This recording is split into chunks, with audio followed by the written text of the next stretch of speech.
Good evening. It is 5 p.m. and I call the meeting of the Public Safety Committee to order. First order of business is roll call. We have all council members present, Council Member Kara Christensen, Council Member Catherine Cotton, and myself, Rob Watton, as well as staff is present. Next order of business is the approval of the agenda. Council members. I'd like to make a motion for, how about the minutes of January 16th and February 5th?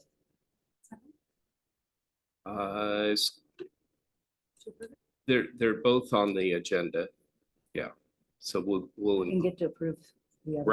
right. We're going to approve. Is there anything else that need to be changed? Councilmember Christensen. Okay. One thing I will add at the end, and that is bringing up the priorities the committee brought forth 2 meetings ago, just so that it's in purview, and a brief discussion afterwards. So that would be item 5 on our agenda. Is there anything else further? Any additions, corrections? Hearing none, we will accept the agenda as approved. And next, moving on, let me check to see if we have any members of the public. I do not see them, either in the council chambers or online, just because we are being recorded, that we encourage public comment in our meetings, as long as they pertain to the germane nature of public safety. If you're not present, you can always send those to our city clerk for attention, and that we can bring those forward to future council meetings. And just keep in mind that we give you this opportunity as we'd like to hear from you, but also be respectful and mindful that there's a certain level of decorum that we ask back of those from the public. But absolutely, we'd love to hear from you. So with that, I will close public comments. We'll move on to the minutes. Last meeting, I inadvertently forgot to have us consider the meeting minutes from January 16th, and at the same time approving the minutes from our last meeting, February 5th. Would one of the council members like to move and second? I would love to move to approve those minutes. Thank you. Second. Any discussion, corrections, additions? Hearing none, we will approve the minutes as presented. Thank you very much. We have no agenda bills. Now we'll move on to the exciting stuff of the evening from the fire department. The fourth quarter accreditation report. Chief Bailey.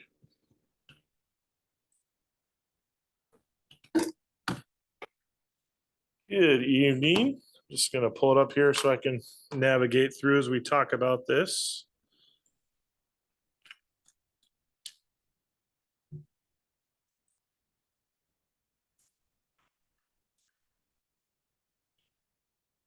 All right. Okay, so Councilmember Cotton, this is your first time seeing these, but I've been providing these to the Public Safety Committee the last year or so, just to kind of keep an update on accreditation, some of the metrics that we follow for the fire department, and some of the things that we're working on. So I'm going to go through and just kind of hit some of the things that happened here in the last quarter. And this is available in your packets, and it's also provided to the full city council as part of their packet. We don't necessarily report out on it at the city council unless, of course, you have something that you want me to talk about, but it is provided in the packets for the whole council to receive. The first thing here, just want to touch a little bit about the work plan. As you scroll through, most of the things, the majority of the ones have been completed. Of course, my computer freezes. My mouse is, sometimes it turns off on me. So there we go, we're back. Okay, so what I did want to is go down to where the things that we're still working on. This hasn't changed over the last year. the goals. But I did want to highlight that just to kind of bring everybody up to speed, why we haven't done a whole lot on the strategic plan. With the working on the accreditation documents to get ready for our site visit in April, as well as not having a second in command or the deputy chief right now. We haven't been able to get that back up on the to-do list. There's some other things. So I just wanted to let you know that the plan is still, once we get through our site visit and hopefully we get some bandwidth off my table, we're going to bring it back to what we started. We have the notes from what we talked about. So I'm guessing probably maybe in April or May timeframe, we have what we need for that for accreditation to get us through to the next cycle. I'll probably have to answer some questions about it to the team when they're here as to why we haven't completed it. But in regards to finishing, I'm looking at maybe that April-May cycle. We'll bring it back to scheduling those meetings, looking at the notes we had from the last time, and kind of moving forward with that project of assigning some new strategic plan ideas or goals to work on while we're waiting for the city to complete one as a whole. The next thing we put on there is, after the work plan, is we put our instances. Yep, my mouse is going to die on me, so we'll do it manually. Get that out of the way. That up there. There we go. So just to highlight, so we ended the year with 1572 for instances. That's how many calls we went on the city. You can see down there at the bottom, just a little bit of a dip from last year, but really not much. We're 20, 30 calls, but it's still higher than one of the higher years that we've had other than last year. You can see there, if you want to look, you can see the lines from the previous years above, just to kind of see where we're trending. Obviously, most of our busiest time is kind of during the summer months when we get more population in the city. The June, July, the August is where we usually see our numbers kind of spike up. And then the beginning of the year, the January, the February, the March is where we're kind of on the lower side. The next thing I wanted to highlight was where we ended up with for our types of incidences that we roll on.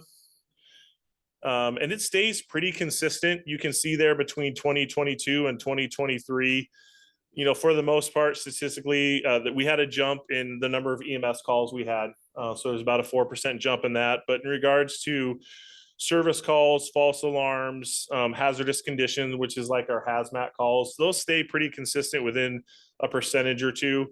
So that kind of trends with how we normally are. They kind of fall into that same range. If you go down a little bit further, we talk about the mutual aid, and I know this has been a conversation that we've had over the year.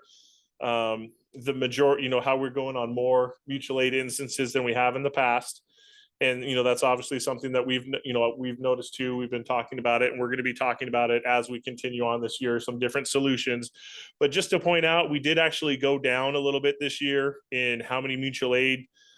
So where it says aid given, that's how much mutual aid is given out. And it doesn't differentiate. I mean, we can pull the numbers, but it doesn't differentiate between whether we go to Falls City or East Side or Redmond, whoever it is. It's just talking about the group as a whole. So you can see that the aid given went down just a little bit, 38% down to 33%.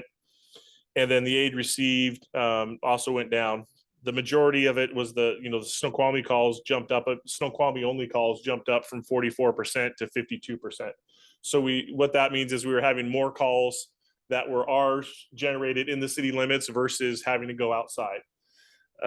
So it changes back and forth. If you look historically over the last couple of years, probably 2 years ago was when it really jumped up for that mutual aid. And we've tried some different things to change that. One thing that has made a difference is we do have 2 engines respond to all automatic fire alarms. And that was a component of our accreditation where they suggested that was the best practice in case those turned into something bigger. If we took that piece out of those automatic fire alarms, getting that second engine, you would probably see that aid given, the numbers would flop on us. The mutual aid, the aid received would drop down a lot further. And so the percentages would change on us. It'd probably take about half of the calls probably that East Side runs into, or any other department runs into our city, are probably for those dual automatic fire alarm responses. The next thing down there, we talk about some of our performance measures, and these are the ones that we've talked about all along. The turnout time, which is the amount of time it takes us to get from when the call is received from dispatch to when we get out the door. So we look at turnout time, and you can see the average. Oh, did I go too far? Let me scroll up here. Travel time. Yep, looked at travel. I was gonna say that number looked really bad. 13 minutes is not good. There we go. That's the one we wanted. Turnout time. Every month we talk at the officer meeting and we go over the calls that were above our standard, just to talk about the reason why, just to keep it in front of everybody's mind so the officers can work on it. As you will see that near the end of the year, our number kind of creeped up a little bit. Usually it's down in the 130s. It kind of creeped up to the 140s. And I would just, just being part of those meetings every month, I would attribute that to the change that we've had in our shifts, where most days there's somebody working overtime, so it's not the normal shift. And so there's not as much control, or, when you're working with somebody different, they don't necessarily know exactly how that other lieutenant operates. And so the times kind of creep up a little bit just because it's not their normal crew. So again, it's still way below the normal, which what we're shooting for is below 2 minutes. But usually we try to keep around that 130. And so that would just kind of, I think that's a good explanation as to why we're up into the 140s, but we're going to keep working on it with the crews. Hopefully that's kind of stabilized itself a little bit now. Once we get, we change shifts around, and we're going to keep working on that with the shift officers. The other one there is the travel time.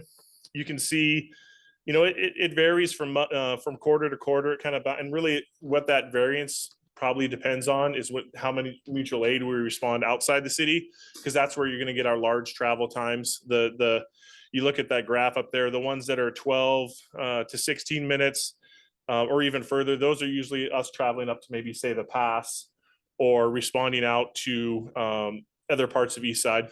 Yes, Councilmember Christensen. Is it possible in future reports to break out the numbers that are for mutual aid calls so that we can see, excuse me, which are actually within Snoqualmie, which are not? They just have them flagged. You mean in regards to these metrics, or just in general, which ones go to North Bend and Fall City? Or are you just talking about the metrics? Just in terms of the travel time to get there, is it possible to have that just broken out? Is that something that can just be like a click the button, or would that add significant amount of work? I believe I'll have to look at it, but I believe it'd be a matter of just making two separate tables, because I can't, the current program that I'm getting this from, I'd have to look to see if I can, but I can look into that and see if there's another way to make, especially now that we're kind of in a new year. I'll look and see if there's some other ways to break that out a little bit, if to highlight maybe, because maybe highlight some of the mutual aid numbers versus in the city numbers. Yeah. Because really, when we're talking about accreditation, the numbers that we report to on accreditation are only city calls. We don't count mutual aid. This was just, kind of to show that, we don't use these numbers necessarily to show on our accreditation report. It was more just to kind of provide a highlight to the council.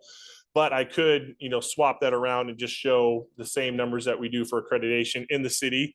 Or like you said, maybe there's a way I can show both of them together. I'll look into that. Okay. My only thought was that it might be more helpful, especially if we have the public tuning in and things like that, to understand that it's not taking us up to, an hour and 29 minutes to respond to calls in Snoqualmie. That would be Throwing that disappointing, out yeah. there. And we do have outlier policies that we do try to go in and take out when we're scrubbing our numbers. We do take out some of the ones that we know are obviously keyboard errors or things like that. We go back and the crews fix those. Some of these numbers come from different sources, but I'll work on a different way that we can maybe highlight that a little bit better. Councilmember Cotton. Yes, is the time to arrival at scene, or is it like at patient side? So like if we were within the city and let's say going on a trail rescue, obviously patient side's going to be at the top of the trailhead or whatever.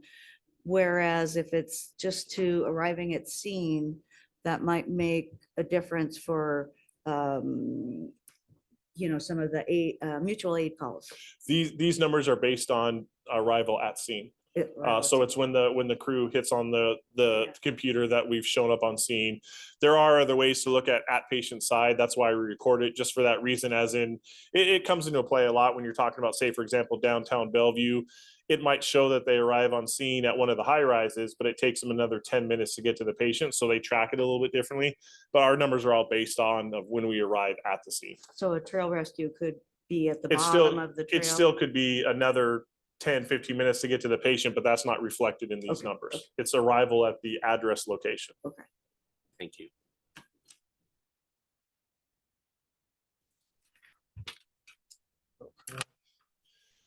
Then we just kind of round out a couple, and just to kind of keep you aware of our inspections. The fire department still, we're doing all the inspections for the city, the initial inspections. We did make a change just based on best practice and the amount of inspections we had, and the staffing is, we were doing every single occupancy every year.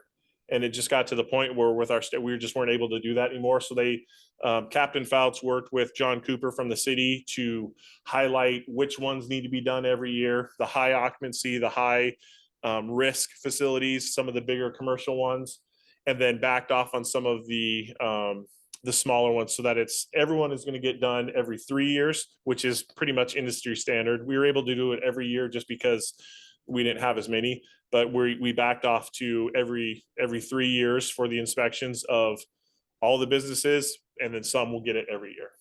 So they have that. So that was a change, and you can kind of see when you look back over the numbers over the course of the year, and that is we were kind of slowing down on our inspections just because the crews with onboarding 4 new employees, the probationary requirements, the inspections were the ones that were, unfortunately, we weren't able to get to all the time. So we were trying to come up with a scenario that matched more kind of industry standards. It was kind of a bonus we were able to get to everyone every year, because most departments aren't able to do that unless you have a full-time dedicated inspection staff. The last one here is our fire loss. Last quarter, we just had 1 fire, and it was relatively small. It was just a small, if I remember this one correctly, it was just a ceiling fan in a bathroom. So there was only about $1,000 worth of damage. And so that's reflected there. Just to see on the bottom where we ended up for the year, we ended up at 84, almost 85% for property saved. And really the reason why, usually we're in the 90s. Luckily, we're pretty fortunate in the city. We don't have a lot of structure fires. The reason why we're down in the 84, 85% is the 3 fires that we had. Actually, it was 4 fires. We had 4 fires right at the beginning of the year. The 3 from the battery, and then there was 1 other one. So that's what the first quarter was pretty high. But I think the last 2 quarters we had no fires. It was really just this last fourth quarter where we had 1, and even then it was pretty minor. So it's going to ebb and flow depending on how many fires you have in the city. I think the bigger one is usually looking at how much property is saved. We usually the ones that we do have, unfortunately, the one that we were there 3 times, eventually it was a lot of damage to the house. But usually when we're talking about one instance, we're usually there pretty quick, and we're able to keep it to a room of origin. So historically speaking, our property saved is usually pretty high. That's the end of the report. Any questions? Anything else? Questions on? Yeah, thank you, Chief. I've got a couple, I guess, one comment and then 2 accolades. First of all, the welcome baskets, it's on your list. And I know that you're, constrained for time. And however, I don't want to lose sight.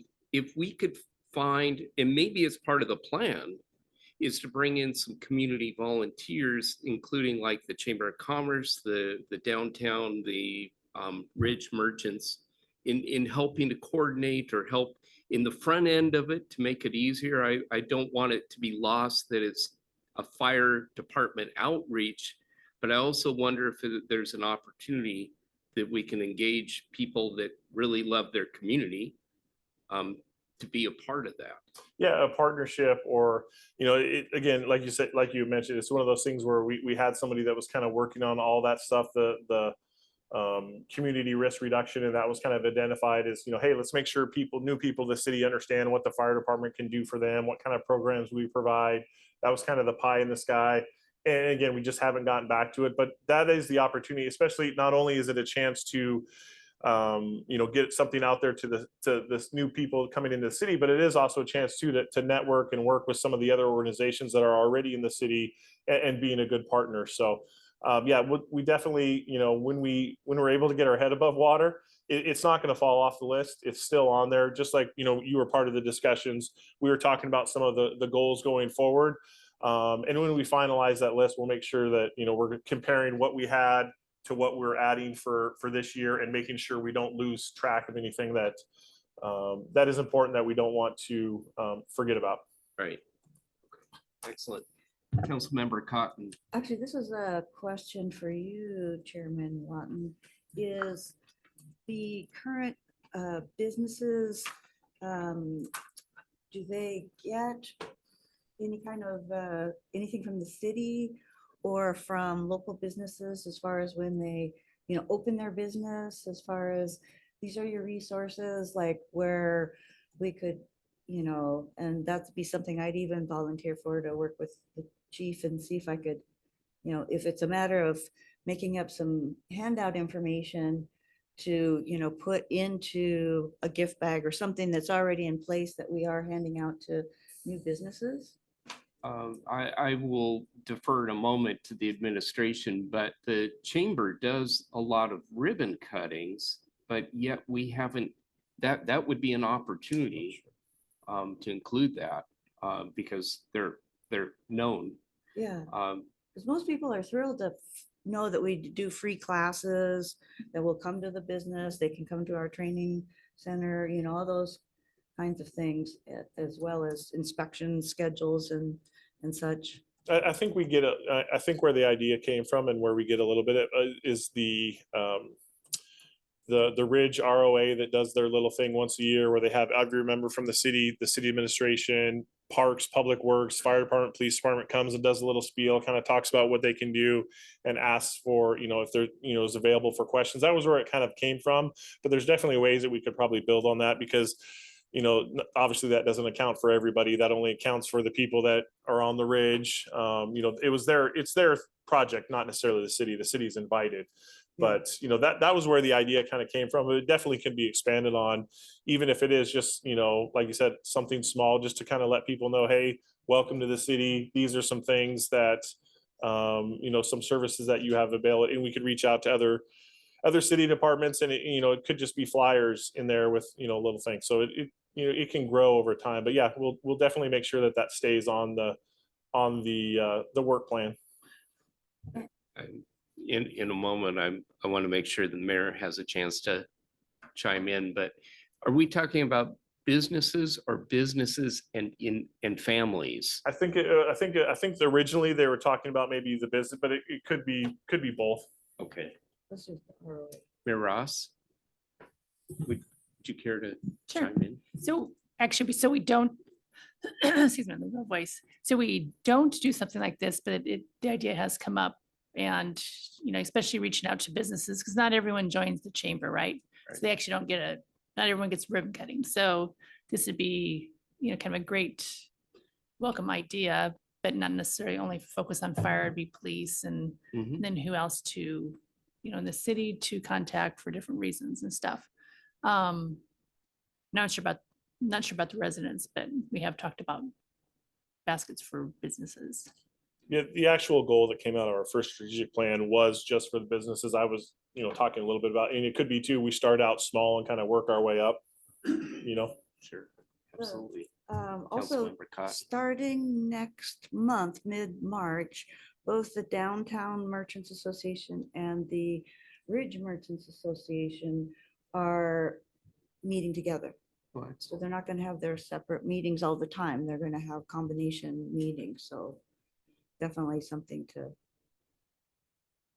be able to reach out to them too. Excellent. Any other comments on this? A couple other things, mutual aid. It's always on top of mind because I watch as our units go by my office in downtown North Bend, so I can almost count them. But I think the real point of mutual aid is we send out one unit when we need mutual aid into the city, like the gas leak that happened this last week. Yeah. You had several responding units. So it's not like one for one, it's one to many when we get Right. the There's aid different back. ways to use that. And that's the rub, is there's different ways to look at it. When we've approached it with some of them before, when you talk about volume that we go to North Bend, they come right back with, well, yeah, but if you look at the units that are provided, when you ask for help, usually it's because it's a bigger incident. So that's the kind of back and forth. We've had discussions with them. And that's, like I said, that's going to be something that we're going to continue. We've had some discussions with the administration, the mayor, to help flesh that out a little bit more. But one thing I do want to point out though, too, is that in the last year or so, since we've been part of the training consortium, there's been many times where, another piece of that is where we've sent our crew out of the city to train, and we're backed up by either Fall City or East Side. That's part of the kind of the deal versus we back. So even though there is some mutual aid, that is a piece of it where we're getting some benefit out of that too, where we're allowing our crews to head out of the city to receive better training.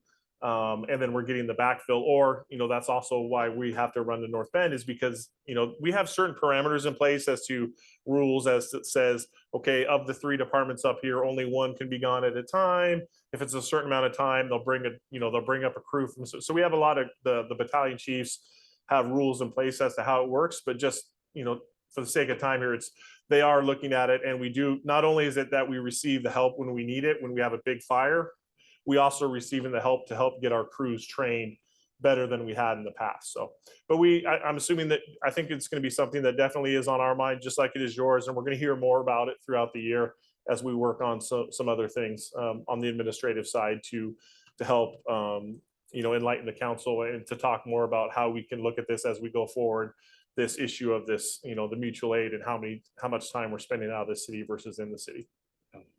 Well, I certainly appreciate having a fire department that can respond in under 2 minutes and out the door, because that's not always the case.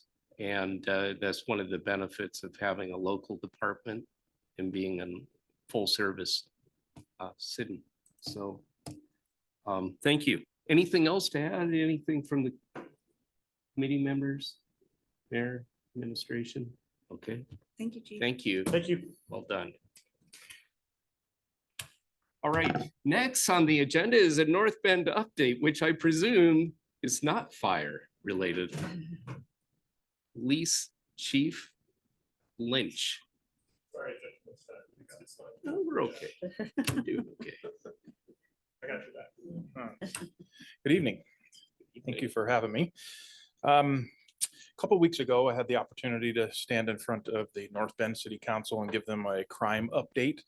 And I felt like some of this information was, it could go across the border into Snoqualmie as well. Some of the knowledge that things that your department are doing and some of the reasons why these things are happening. So I wanted to come and give you guys kind of the same update. Starting on the 21st of January, things really picked up, especially inside the city limits of North Bend. We had a burglary at the Nike outlet, and that was approximately $20,000 worth of damage and product lost. That was on the 21st of January. On the 26th, we had the robbery at Snow Falls Credit Union, and that made the news. The 2 15-year-old suspects that walked into the Snow Falls Credit Union over by the Safeway in North Bend and presented a note saying that they were armed with a handgun, and that they ended up fleeing in a stolen car. One of our sergeants was a block away and saw the one suspect run from the front of the bank as the alarm was coming out. And we were able to pursue on that. It happens to be one of the few crimes that we can still pursue for. And we ended up chasing them onto Mercer Island before another agency did a pit maneuver to stop the vehicle, and we took 2 in custody for that.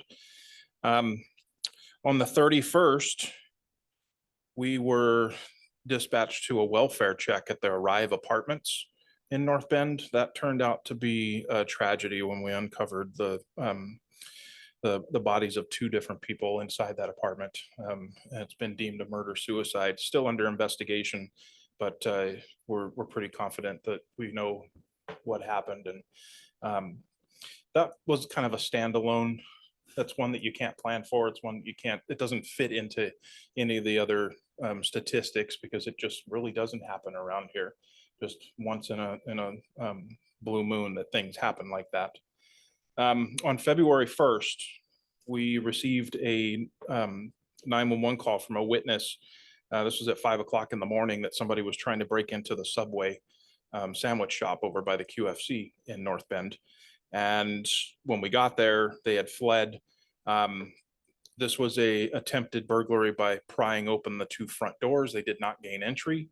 However, we were able to, by pulling video surveillance, identify the vehicle and the suspects in that, because the very next day, that same vehicle and suspects drove a stolen pickup truck through the front of the Shell station on North Bend Way and stole a ATM machine.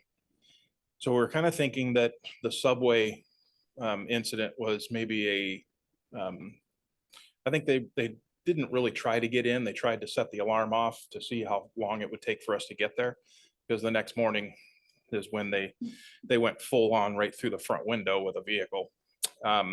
We were lucky enough that these guys were brazen enough that they didn't even wear surgical masks like they were in COVID anymore. Walked right in, got pictures of all 4 of them. We were able to take those photographs to the casino, and with the help of our partners up there, we're able to identify all 4. Less than 24 hours after that incident, we had one of them in custody. The frustrating part of that was that less than 48 hours later, he was released without bail because it was a property crime. So, and that was somebody that has extensive burglary and theft history on their criminal history report.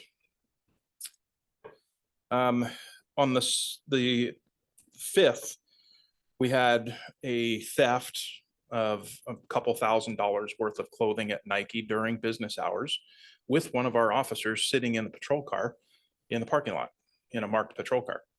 And frustrating part about this is that we found out that it's Nike policy that they are not allowed to call 911 when something is happening. They have to call their corporate number and get permission. So that took a little bit of time, and about 20 minutes elapsed before the officer sitting out front was notified that there was a theft. And by the time we went into the store, the suspect had been gone for quite some time. So we were getting hit with these major incidents, these ones that usually we have sprinkled out throughout the year. We got them all in about a 2-week period over in North Bend. And luckily enough, in the city of Snoqualmie during the same time, it was pretty mellow. We were doing our normal thing. But if you remember back in 2023, we were the ones that were experiencing some of the incidents that we usually don't get. We had our first carjacking in 2023 in Snoqualmie. We had a robbery at the Chevron at the top of the hill with shots fired. So those are ones that stood out it goes with the trend that we're seeing, where things are happening across the state. This is not just a Snoqualmie Valley problem. This is a state problem. And we've come up with some stats to throw at you, just to give you a kind of, a broader view outside of Snoqualmie or North Bend. So in November of 2023, Cairo News did a story on the state of Washington that ranked us first overall in the country for retail theft and second in the nation for thefts per capita, with a 24% growth in that area from 2019 to 2022.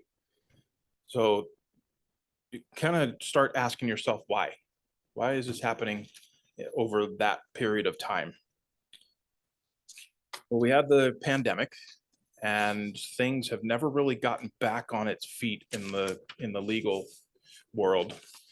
We have a prosecutor's office that is understaffed, and they have had to make it harder for the police to file felony charges because they are so backlogged on felony crimes that we get decline notices regularly. In years past, we would have somebody in custody, or we would file charges on somebody, and they would go to court and be held accountable. It's just not happening now. You have to actually you have to actually hurt somebody or actually be armed when you're committing these crimes to actually stay in jail. We're seeing a lot more of the property crimes being deprioritized by the legislature, by the judicial branch, where judges are, not waiting for the 72-hour hold that we are supposed to have to file felony charges before they're letting them go with no bail. It's on their personal recognizance. An incident over the weekend that was just in the news. You saw that a Washington State trooper was shot in Kent multiple times. And there's a story in the news this morning about the fact that suspect who was caught, after the canine track, was about to be released because they had not filed. They didn't have the 72 hours to file the actual case yet. And if it wasn't for this person having a Department of Corrections warrant, they would have let him go. Just because the judge has come up with a time frame of when the first appearance has to happen and when the second appearance has to happen, and when it's outside of state law, basically. So we're kind of frustrated in a lot of different venues with the crime. We're still a few months away from getting the 2023 crime stats from the state. But if you look back at the ones we got last summer for 2022, it showed a 5% increase in crimes against persons statewide and a 10% increase in crimes against property from 2021 to 2022. And they broke it down that there's a crime against persons event once every 4.8 minutes and a crime against property every 80 seconds. So those numbers are staggering. They're hard to wrap your head around. And I tried to figure out why we were seeing this increase and have come up with several points. Ones that are not new to the council. I've stood up here before in talking about our legislative priorities. I do believe that, we are reaping the benefits of a failed experiment of police reform, that we did go too far and we gave too many rights to the criminals and not enough to the good guys. I think that we have to revisit some of the laws that took our powers away to chase people down and stop them. It has created a very brazen criminal population in the state of Washington. They are not afraid. They will pull a gun and start shooting at you if you try to stop them.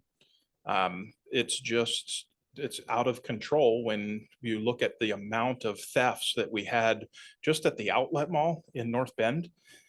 Across the board, we just did a quick view of our stats. Our actual calls for service went down slightly for the entire city of North Bend. They went down slightly for us. But we're looking at a 17% increase on thefts from the North Bend outlet mall. 9% increase on total incidents overall at the outlet mall. So in asking why, it's a great location. It's right by the on-ramp to I-90. I would dare say that over 99% of the thefts that we're seeing there are not homegrown to North Bend or Snoqualmie. They are the ones that I listed on here, besides the standalone tragedy that we went to. Those are all people that are coming from South County, coming up Highway 18, coming from Seattle. They're not from here. And they're coming out here to do their dirt, and they get back on I-90 and they flee. Most of the time in stolen cars with no license plates, because they know that we're not going to be able to pursue them, even if we get there on time to see them doing it. So I think as we move forward, I know that we've sent down our legislative priorities to Olympia. I don't think it's going to be a one-time conversation. This needs to have the support of every council member, every chance you get to keep up on the current events and realize that we need a voice. We need a loud voice. The people of Washington State deserve it. We have made the victims into people that are deprioritized. They don't have a voice anymore. So that's what I presented to North Bend. I'm hoping that that brings some light to the city of Snoqualmie as well. You know, we're still a little bit away from having our finalized 2023 year in review, but I'll have more stats for you specifically for the city at that point. But I'm happy to answer any questions that you might have. Right. Thank you, Chief Lynch. I'm going to open it up for committee members, questions, comments. Councilmember Cotton, you have anything? Sad state of affairs right now. Really. Like you said, the pendulum has swung the other way. Yeah. I know that we do have another thing on the agenda to talk about the chat with the chiefs, but we'll gladly get into that when it's time. But one of the things that I had to end up my conversation with the citizens that day was that you have to take this into perspective. This is still the safest place in the county. Okay. We still have periodic little things that happen, but our guys are doing the best that we can to keep it from to mushroom into something that other communities are seeing on a daily basis across the county. Councilmember Christensen. Yeah. So last year, obviously, we enacted the vehicle trespass law in order to provide the police department in Snoqualmie additional resources and the ability to control whether or not prosecutions actually go forward. I know that we can only do that for misdemeanor crimes. Is there anything else that we can put forward and look at revising in our own code now that would help provide any accountability here? I think what I've started to look at, and I've started to have conversations with city attorneys about this, is that possibly instead of creating new ordinances or new laws, that we look at the ones we have and maybe do mandatory minimum sentencing and make the sentence a little bit more painful for the criminal. I know for a fact that, you know, we've been using that vehicle trespass law since you guys voted it in. And they are shocked when they get arrested and charged with something like that, because they argue with us that in Auburn, this doesn't happen, or in federal way, I don't go to jail for this. I just get a ticket. Tell their But friends. we are booking them for that. So with the help of the prosecutor's office, they're taking it very seriously, and they file those charges at the municipal level, and we are able to hold them at the municipal level accountable. So we're starting to go through some ideas, have a conversation about what is possible. We have to be careful with enacting stricter laws than the state has. There's rules on that, but the conversation has been started to maybe do some mandatory minimum, up from the usual time served and slap on the wrist. Okay. Thank you. Yeah. Thank you. Couple things, Chief. First of all, I'm a little bit disturbed about the Nike incident and their response to it. And I'm thinking the city of Issaquah had an issue with Target and not trespassing shoplifters. Yes. And it would be interesting to see if we can encourage, since we do provide the services to North Bend, to encourage them to take a stronger stand with Nike so that you can do your job. That's the first thing. The second thing is, and I want to echo the fact that we've continued to be the safest community in the state, and we've always been in the top 10 for the last 10 years. But it's concerning, these property crimes. In fact, the statistics that were shared with us by Councilmember Perry here for 2022 shows that property crime in both cities are up. But the other one correlation is every city that has retail located near a corridor has similar numbers. So it's not just our valley, it's the entire King County, we need to take a stronger stand, and for the state of Washington. And the final thing, and that is, I can remember back in the days in North Bend when we had one officer covering. And it means that what we have today, we have 3 officers, 24/7 coverage across both cities. And if it weren't there, then you have to make decisions of who's on duty and when. And criminals know that. Yeah. And the way that we are structured today makes, the best of the situation of having police presence. And I know that when I've called, you guys come up. You're there in 3 minutes. So that's all good. So keep up the work and a lot more discussion. I want to make sure that we get to the chief's chat and the 2 chiefs plus Councilmember Christensen. I'd be curious. Well, I'm going to defer to the chiefs. I thank had just you. asked that the item be on the agenda to make Sure. sure that we had the opportunity to hear the public feedback Yeah. in a much more public forum and make sure that everybody on Public Safety Committee was able to hear what they had to say. Thank you. Yeah, I thought it was a great success. There were probably 15 people that come and go from that hour. Probably will need a bigger place next time. So I thought it was really successful. I think they had maybe 1 question for the fire department. Maybe 2. We were doing fine. Yeah, yeah. But yeah, the topics of the day were definitely surrounded by what I just told you. There were concerns about crime. There's concerns, about their property. So we went in depth on the things that we're doing to try to deter that. And I thought it was a good open conversation. I thought it was very positive. I think we had one gentleman that talked about speed in his neighborhood, and we were already reached out and we're contacting him to get further details. And he's having trouble with crossing the unmarked crosswalks on Swenson. And so we had a discussion about that and the things that we could do, and we're looking into that. So